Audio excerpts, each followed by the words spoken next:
Today is September 12th in the year 2003. I'm Karen Herman with the Archive of American Television, and it is my great pleasure to be interviewing Jack LaLanne at his home in Morro Bay, California. I'm very flattered and honored that you want to interview little old me. You know, humility, that's a big thing. I'm working at it. And don't lose your sense of humor. Never, never. Okay, we're going to start right at the beginning. I want to ask you some questions about your... Do I call you Jack? Okay, I'd like to ask you some questions about your early years and influences. And our first question is, what was your name at birth? The one? What name were you born with? My real name is François-Henri LaLanne. My mother and father were born in France. And my mother and father were born within 20 miles of each other in France, unbeknownst to them. They came over on the same boat. And in those days, the girls had to have dancing lessons. My mother was a maid. You know, she never had any education. They were very poor. She was a maid in an upstairs resident of a very wealthy family, and they had to take dancing lessons. And my dad, to supplement his income, was a dancing instructor at night. And my mother and my dad and my mother, that's how they met. And they started comparing notes, and they lived within 20 miles of each other in France, came over in the same boat. Isn't that something? And they met there, and they got married. What were their names? Jenny and John. When were you born? Well, me? I was born in San Francisco. When? And that's it. My folks are born in France. But when were you born? What was your birth date? It's none of your business. I was born in 1914, September 26. See, I'll be, in another year, practically from now, I'll be 90 years old. I can't afford to die to wreck my image. You know, all my life, since I've been 15 years old, I've been working at living. Most people work at dying. You know, right now, pick up your paper. You know how many celebrities are going now? I don't want to mention any name, but just today in the paper, a friend of ours that we knew real well, our son went to high school with this gentleman. He was like 52 or 54 years old, went like that, and another musician goes at 71, and it's terrible, isn't it? John Ritter. Like I just say, I can't afford to die. It'll wreck my image, because I'm going to live forever, or it'll seem like it. Talk a little bit about growing up. Did you always have this vision? By the time I was 4 years old, I was a full-blown sugarholic. I was always a very nervous, irritable kid. My mother could never handle me. And I was sick, had these headaches all the time. And my mother, to appease me, used to take a piece of cloth and put cornstarch in it and sugar. And I would suck on this. This would appease me. And all that sugar rotted out. And by the time I was 4 years old, my baby teeth had all rotted out. And by the time I was 10, 11, 12 years old, I had this uncontrollable temper. I was 30 pounds underweight. On one occasion, I tried to kill my brother. And another time, I was thinking about suicide. You can't believe it. It was a hell on earth, absolutely. Then when I was around 14 and a half or so, I was a troublemaker in school, couldn't participate in sports because I was so skinny. And the school authorities told my mother and father to take me out of school, you know, because they couldn't handle me. I was a troublemaker and all that. So I was a shut-in. Here I am at home. And one of our next-door neighbors, her name was Mrs. Joy, she said, Mrs. LaLanne, we know the trouble you're having with Jack with his health. There's a lecturer this excellent at the Oakland Women's City Club. He's a very famous, he's a nutritionist, and, you know, mostly food, eating good food. So my mother finally talked me into going to this lecture at the Oakland Women's City Club, and the place was full to overflowing. And my mother and I were, we were going to leave because there were no seats available, and the lecture had already started. And he said, look, lady with a boy, we don't turn anybody away. He said, ushers, bring 2 seats up, put them on the stage.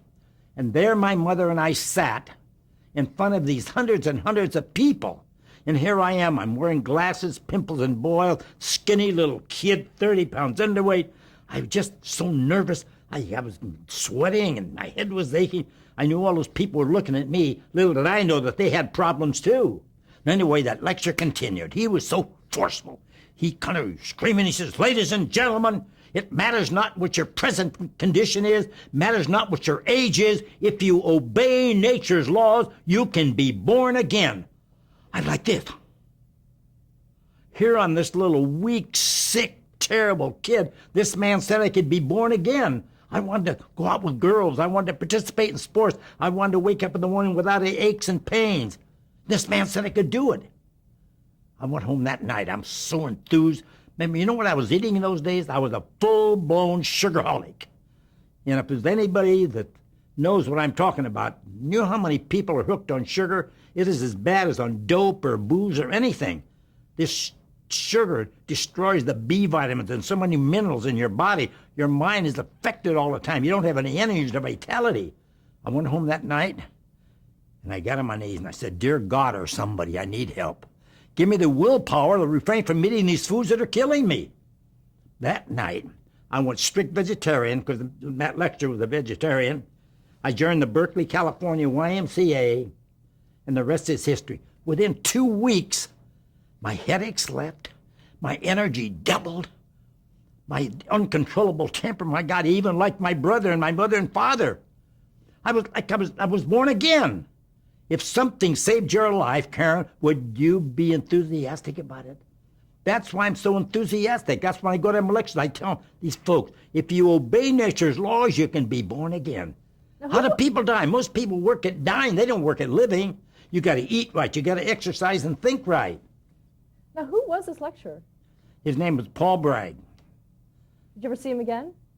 Well, I saw him after that, yeah. Oh, we became friends. Very, very nice, wonderful guy. He was a very social man, and he's helped a lot of people, and his name is still around selling products, and his daughter is out selling things, Trish Bragg. And in other words, life goes on. See, that's what happens in your life. That's why I'm so enthusiastic when I do a television show or I do a lecture. I can save somebody's life like that man saved my life. I would have committed suicide, would have done something, because I was dying.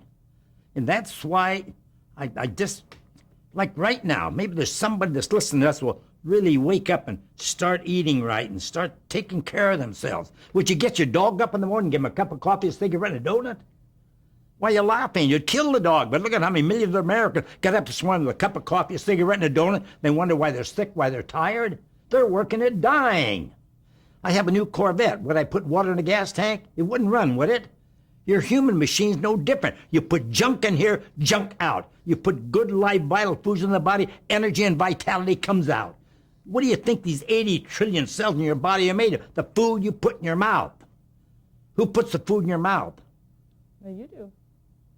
Did God ever come and eat breakfast for you? I never heard 5 o'clock in the morning I work out. Jack, this is Jesus. I'll work out for you today. God helps them that help themselves. Anything happens to you, or to you folks that are listening, or to me, anything happens to me, good or bad, don't blame God, don't blame the government, blame yourself. You made it happen. That's why so many of these kids, oh, my mother and father, they were alcoholic, or this, I'm the wrong color, and I'm this wrong race, or I'm too short, or I'm too tall. Everybody's got an excuse. We're all the same, but we're all different. It's incredible. Now, going back to your childhood, how did you make it work for you? What happened after that revelation? Then I went back into school. And by the time I was in high school, I was captain of the football team at Berkeley, California High, one of the biggest high schools in the state. And in fact, we lost one game in 3 years. And I was captain of the football team there. Then after I finished high school, while I was still in high school, I had a lot of the firemen and policemen. See, I had a gym in my backyard when I was a senior in high school.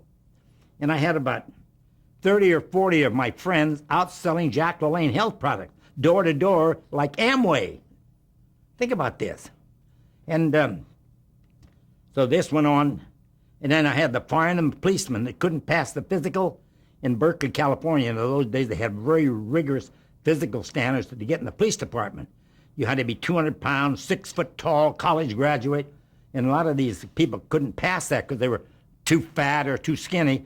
And they'd come to my gym in my backyard, and I would take the fat guys, keep them slim, and the other guys, I'd build them up. And practically every one of them that came to my gym passed the test. And that's something. Then I started out in college. I was going to be a medical doctor. My mother was a strict religious person. She wanted me to become a medical doctor and go to Africa and help the starving the starving Africans.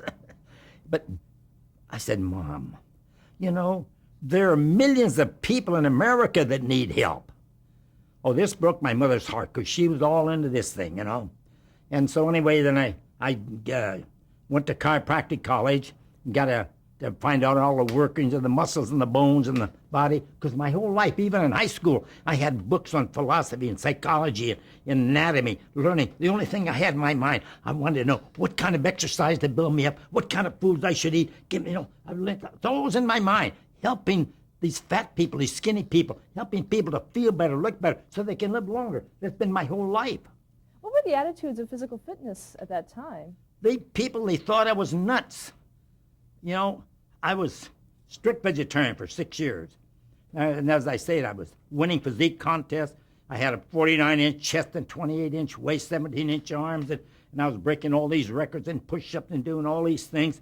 The word got around that Jack LaLanne, this nut, he eats nothing but rabbit food, you know, and he lifts those weights. In those days, weights were completely forbidden by anybody. And I was the first one in the world to have women working out with the weights. I was the first one to have athletes working out with the weights. I was the first one to have 80-year-old people working out with the weights. Can you believe this? And the doctors, you go to that Jack LaLanne, you guys, you won't get an erection, you won't be able to have kids, and you older people will die of heart attacks. You athletes, you'll get muscle bound. You won't be able to swim. You won't be able to lift your arms. That's what went on then in the 30s and 40s.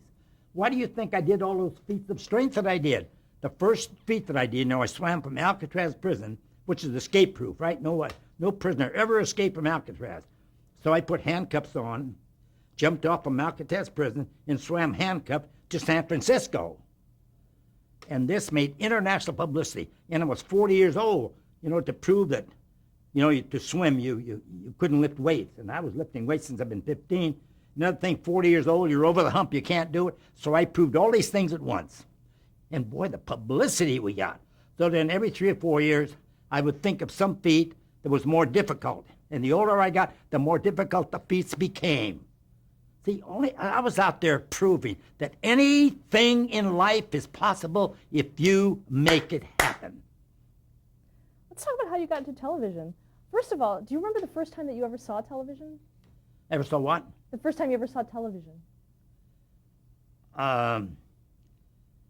Probably, I don't know, probably 1948, 49. Do you remember what you thought of television? It's all black and white then. I don't even remember then. They just had a few shows on, and television was just in its infancy, just coming in then. Then in 1951, I had a chance to go over to, my wife Elaine was, she was a girl Friday on a very popular variety show. This is before you were married? Yeah. They had a 15-piece band and all this. This was one of the top shows around. So she had heard that I just broke the record in push-ups, So she brought me over there, and I did push-ups all through the show. And that's how we met. Can you believe that? Do you remember that day in terms of, absolutely. Doing those push-ups? How did they? Oh, yeah. What I remember mostly is meeting Elaine. She was about 30 pounds underweight. She came over to me. She's drinking a cup of coffee. She had a cigarette in her hand like this, and I told her, if I didn't like you, I wouldn't talk to you, but you should be eating apples and oranges and bananas and all these health foods instead of all that junk. And she quit smoking. It's like that. I never told her, but she just did it on her own, and the rest is history. And anyway, as Elaine always says, we went to the company party and we danced, and we've been dancing ever since. Now, you said on that show that you did 1,000 push-ups. Did they show you doing them all, or how did that work? Oh, yeah, well, just they can't pan over to me every once in a while. And then a short time after that I was on the Art Baker You Asked For It show, a very popular, I guess it was shown all over the world, where I broke the world's record. I did 1,033 push-ups in, I think, 23 minutes or something like that. But finally, I did 1,000 push-ups in 19 and a half minutes. But anyway, that going on an Art Baker show, that kind of got things going, too. See, in other words, everything I had to do, I had to prove myself. If Jack LaLanne's system doesn't work for Jack LaLanne, it's not going to work for you. Anybody can talk. Somebody might be, there's a lot of talkers, but can you do it? That's the key. So before you went into television, you had gyms, right? That was you were. Gyms. Yeah. I had my first gym in 1931 in my backyard, as I said. Then I had the first official gym in Oakland, California, in 1936. It was the first one. I had rugs on the floor, chrome equipment, and so much of the equipment in the gyms I invented. You know, the leg extension machine and the weight selectors, all those things. There was nothing way back there in the 30s, so I had to invent things. And I had friends of mine that were machinists and some blacksmiths and people that helped me. I would write down what I wanted, and they'd make the thing by hand. And that's how I started making this equipment. And when the word got around, you know, I was so enthusiastic, boy, I'm going to save the world. Well, I could just see I couldn't handle a bin. There were going to so many, they'll be waiting in line to get them. The first month in business, you know, I spend my exercise watching the people go by. The people looked like I was a plague. The papers picked it up. Well, that Jack LaLanne, that muscle guy, he doesn't eat meat. He's got women working out with the weights, got 80 old guys working out with the weight, and he got all this stuff, you know, and he's a real nut, a real crackpot. And the doctors, you know, they thought I was a nut. It's terrible. So I had to massage people to pay my $45 a month rent. I had right in the middle of downtown Oakland, the best location. $45 a month then, way back then, you know, that was a lot of money. And I couldn't pay my rent. I'm devastated, you know, just killing me. How am I going to pay my rent? So I'd gone to chiropractic college, got a degree in chiropractic, and I knew how to massage people. So I had to massage people. I'd had my first people at 5 in the morning. And one morning I'm massaging this gentleman. His name was Trader Vic. The Trader Vic restaurants are world famous. Vic Bergeron. I'll never forget this man. He came up to me, came into my place. He came up on crutches. I never knew he had one leg. When he came on the massage table, took his clothes off, and he got one leg. And I made a big mistake to go over to help him at the massage table. And, you know, he's French, and he says, "You Frenchman, you ever lay another hand on me, I'll take this crutch and bang it over your head." We're friends ever since. Isn't that something? But anyway, while I was massaging him, something came into my brain. Jack, you stupid so-and-so. The people are not coming to you. You got to go to them. Because everybody knew Jack LaLanne. Because all the records I was breaking and about the physique I had, and I was winning all the physique contests, and the fact that I didn't eat meat, and I took all those vitamins, you know, all that stuff. So I went to Oakland High School at noontime, one of the biggest schools in the Bay Area. And I wore a tight T-shirt. I go and I flex my latch, you know, and all the kids, you know, started making fun of me. You know, they didn't eat meat, and they'd say, "Jack, have this hot dog. Have this hamburger. How about this Coke, Jack?" You know, they knew I didn't drink any of that junk. "Let me see you flex. Let me see you comb your hair." Like your muscle bind, you can't comb your hair. Just taunting me. Then I picked out the fattest kid I could find.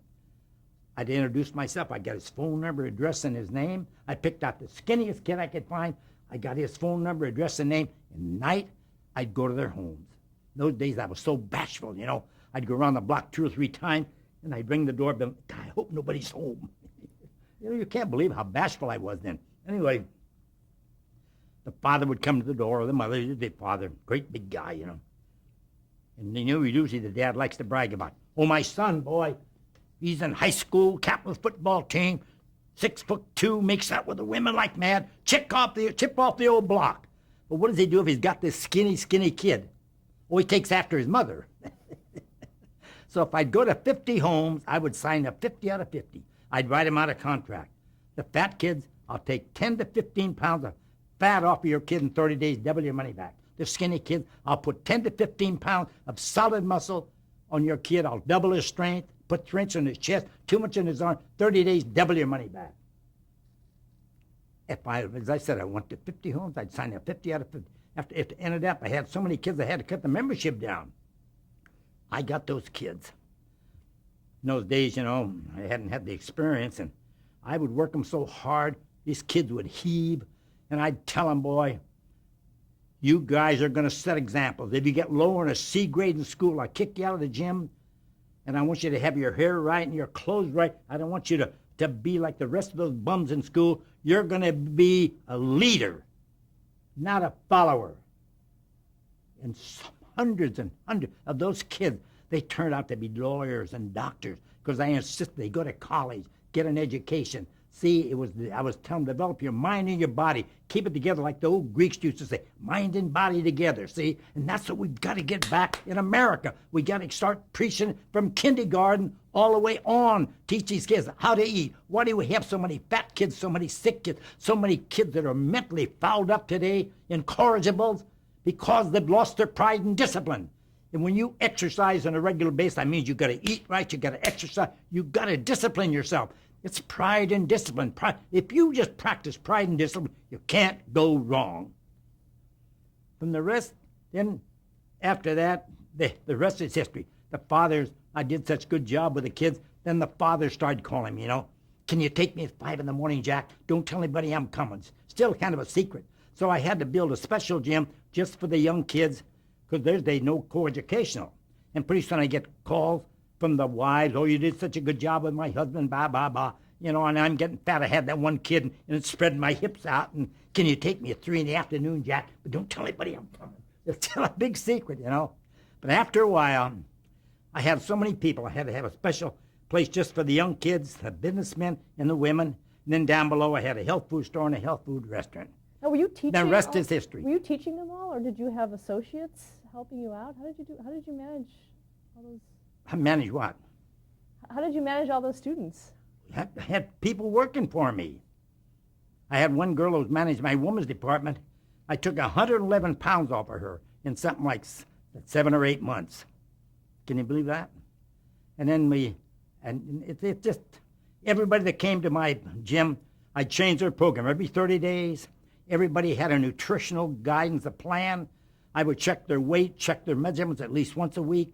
If they'd missed 2 or 3 workouts, I was on that phone. Listen, I don't want your money. I want you. How am I going to help you if you're not here? I'm telling you, it was just incredible. It was just took off like that. See, when you believe in something and you practice in something, you can't fail. My philosophy has always been, I treat people like I'd like to be treated. It's that simple. Everything in life, your health account and your bank account, they're no different. The more you put in, the more you take out. Life is no different. What you put in garbage, garbage comes out, right? You put in good and positive, wonderful things, your life's got to be great. What was the name of your gym? Jack LaLanne Physical Culture Studio. Now, how did you come up with that physical culture? What does that mean? Well, that was it started way back, the old timers, they call themselves physical culturists. So that's what, physical culture, that implied, it took care of everything. The nutrition part, the exercise, the whole bit, The physical culturists. So that was it. Now talk about how your television show came about. Well, I had a very close friend of mine. His name was Vincent Francioli, Italian boy. It was Vincent Francis. And he was the manager of ABC, American Broadcasting Company in San Francisco, KGO. And there was a gentleman came to him. The gentleman was 90 years old. And name was Mr. Bartlett. And he wanted to have he had a health wafer called a Kiboet. And he wanted to advertise it on television. He wanted a television show. So they started auditioning all over the United States, for somebody to run this show. So this friend of mine, he said, Jack, I want you to come over here. I want you to audition for a health and fitness show that's going to be on television. And I says, come on, Vin, what do I know about television? I thought you had to be a certain look, certain height, certain voice and all that. And my girl that was running my women's department, Betty Jo Brown, I was telling you about, lost all the weight. I sent her over. She's very articulate and glib and just a heck of a person. I sent her over. The phone rang. You dumb Frenchman, I don't want this broad, I want you. So they sent me down to Hollywood. And when I went to Hollywood, they picked me up in a big stretched-out limousine at the airport. And the guy that's there picked me up. He said, now, Jack, we've got to get to this O.J. somebody in New York, the head guy. We got to sell him. If you had an idea for a television show, Jack, what would you do? He said, I'm going to give you a chance to think about it till we get into Hollywood. So it takes about a half an hour or so to get into Hollywood. And I'm thinking, we get into his office, all these beautiful girls, this spacious office. I'd never seen like this. Little me, I'm looking around, you know. We get in this big office and sit down this chair, and he sits down. He says, now, Jack, you've had time to think. If you had a television show, what would you do? He's got this big gun on him. I said, scoot down your chair a little bit. He said, okay. I said, now bring your knees into your chest. Bring them in tight. Like that. Now bring them in again. Tight. Bring them in tighter. Bring them. 1, 2. Come on, do it with me. Keep going. 1, 2. Bring them in. More. And he said, oh, my God. I said, what's the matter? Oh, I feel it right here. That's it. You got that big waistline there, right? You're exceeding the feed limit. What else did you do? And he did along the chair. I said, now, just do this. Now, push up and down. Push, push, push, push, push. What does that do? Well, that builds up your chest and the back of your arm, helps the women to have better control of their breasts and get rid of that flabby in the back of your arms. Then I gave him some other things, and like this, and a bunch of things, just sitting on the chair. What else would you do? I said, every day I have a minute nutritional tip. Give them some facts about nutrition. And then at the end of the show, I'd end up with about a 30 seconds or something. Tip of the day, what I'm going to do tomorrow. A little hooker to get them tuned in tomorrow. Tomorrow, I'm going to tell you the secrets, how you can get rid of those love handles on the side of your waist. Or I'm going to tell you how to double your strength tomorrow. What do you think they're going to tune in? Boy, I'm telling you, we had so many people. And all the time I did that television show, we had one camera. I was talking to one person. That's what made it so popular for 34 years. Remember when I went in television? You know, the guy, like I said, the paper said, we'll give that guy Jack LaLanne 6 weeks, he'll be off the air. People don't want to hear about nutrition, all that exercise bunk. 34 years later. Isn't that amazing? What really happened, though, see, when I started in San Francisco, but then they had no facilities to go nationwide in San Francisco, so we moved to Hollywood. This was the coup de grace. This one went nationwide, right? Who started watching the show? Gilbert Rowland, Betty Davis, Barbara Stanwyck, all those famous movie actors and actresses. They used to have coffee clutches every day, like 4, 5, or 6 of them would meet at somebody's house, you know, to eat a little something after Jack LaLanne show, and it's a bunch over here, all watching the Jack LaLanne show. And the newspapers interviewed them, and they said, oh, this Jack LaLanne has saved my life, I've done this and that, and everything has changed. And if the movie stars are doing something, what do you think the average person is going to do? That's what got me started. Thank God. You know, life goes through. You have to have a little luck, too, you know. If those movie stars had booed me or something, it would have taken, I would still be there, but it would take longer to do it. And that's how it started. And then it just took off. Then we were on 34 years there. Then we were on the Armed Services Network for over 20 years. So we've been all over the world. And I had one thing in my mind, telling people the truth. You know, in my profession, sad to say, when something becomes popular, everybody's got a racket. 2 minutes this, it'll change your life. You know, this, and the average person, you know, they're going to work the little muscles inside of their leg. The guys, you know, got a little something, do this. You got 640 muscles. Here you're working a little nothing. And the people do that and they don't get results. So they think they're different, so they quit. Then you got another guy says, don't mix carbohydrates, starches, and fats together. Don't mix this, and don't mix your other stuff and stuff. You know how many of these guys? Something to sell a book. Let's stop. Who's got the greatest foods in the world? Nature's foods, nuts, grains, whole grains. If nature didn't want you to eat carbohydrates, starches, fats, and sugars all together, you'd never have another grain, would you? But these guys right there, don't mix this, don't mix this. See, that's what I told the people, the truth. Keep it simple so people can follow and do it. Let's stop there to change the tape.